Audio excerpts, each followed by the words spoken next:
ఉత్తరాంధ్రలో ముఖ్యమంత్రి జగన్ పర్యటిస్తున్నారు. రాజధాని తరలింపు అంశంతో పాటు విశాఖ నుంచి త్వరలోనే పాలన కొనసాగిస్తానని చెప్పిన సీఎం వైఎస్ జగన్మోహన్ రెడ్డి ఆ దిశగా చర్యలు చేపట్టినట్లు తెలుస్తోంది. దీనిలో భాగంగానే నేడు విశాఖలో ఐటీ సెస్ హిల్ నెంబర్ 2లోని ఇన్ఫోసిస్ కార్యాలయాన్ని ముఖ్యమంత్రి ప్రారంభించారు. ఆ తర్వాత ఫార్మాసిటీలో కొత్తగా నిర్మించిన యూజియా స్టెరిల్స్ ప్రైవేట్ లిమిటెడ్ కంపెనీని లారస్ ల్యాబ్స్ లో నిర్మించిన అదనపు భవనాలను ప్రారంభించనున్నారు.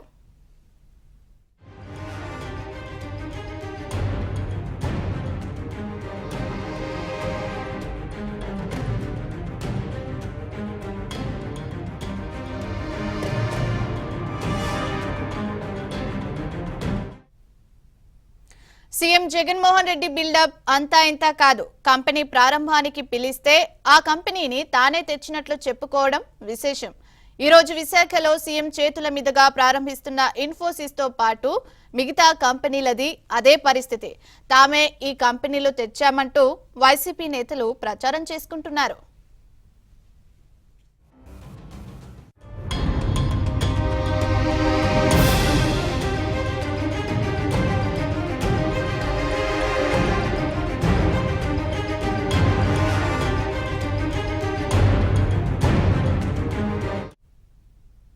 రాష్ట్రంలో వైసీపీ అధికారం చేపట్టిన తర్వాత విశాఖపట్నంలో ఐటీ పరంగా చేసింది శూన్యం. జగన్ ప్రభుత్వ ప్రమేయంతో ఒక్క కంపెనీ కూడా రాలేదు. అప్పటికే ఉన్న కంపెనీలకు ఇవ్వాల్సిన రాయితీ మొత్తం 22 కోట్ల రూపాయలు కూడా విడుదల చేయలేదు.